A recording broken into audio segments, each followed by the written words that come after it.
Good morning. Marriages are not easy. That is because two parties from very different cultures, very different experiences, very different expectations come together with the intention of making it work.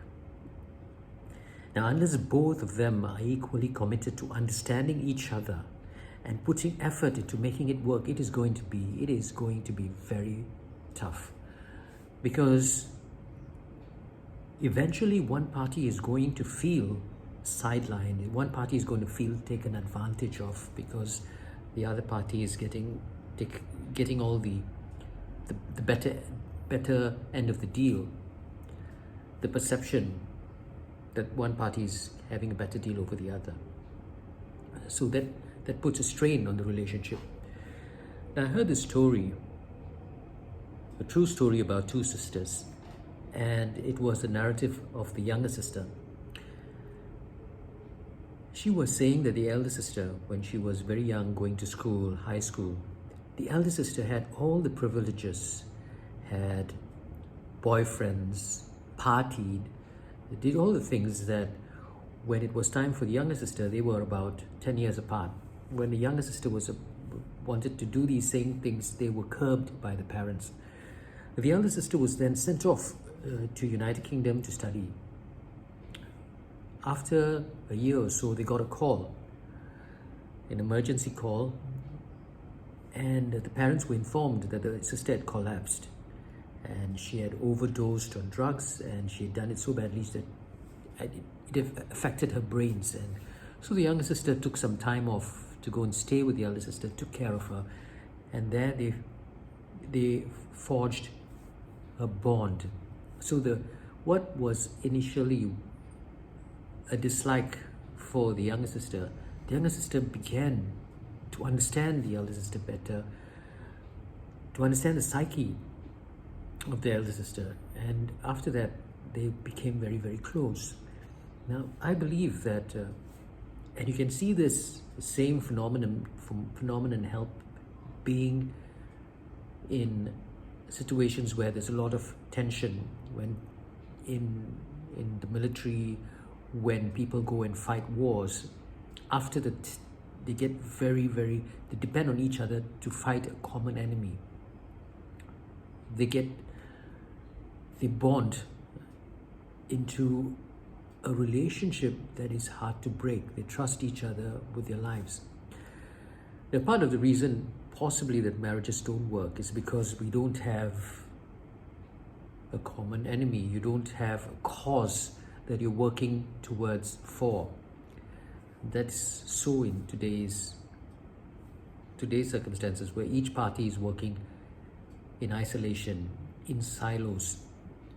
And that is part of the reason I think marriages don't work, because they're not coming together as a family. They're going out into the open, into the world, into their own environments. Each of them have their own environments, and that is possibly why marriages don't work. But let's see what Jesus says about marriages in the book of Mark, chapter 10, verses 1 to 12.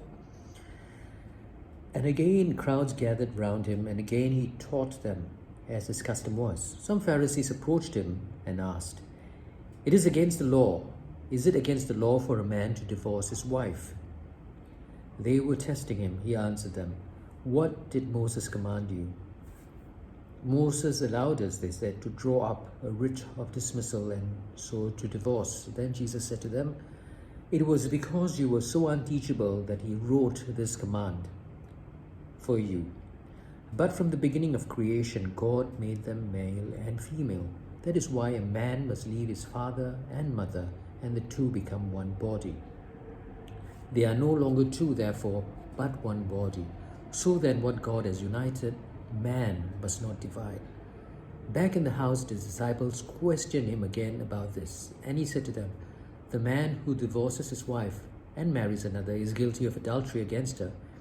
And if a woman divorces her husband and marries another, she is guilty of adultery too. The gospel of the Lord.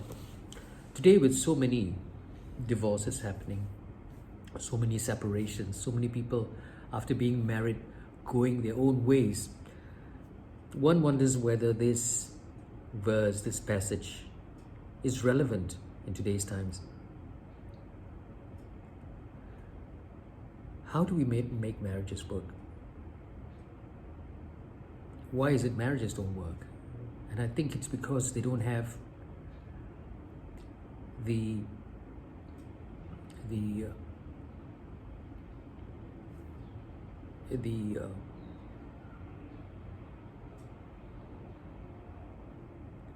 forces that unite them. And the forces that unite them come from sticking together as a family and having a single vision, a mission and vision, which I think earlier generations had. I think which is why arranged marriages have better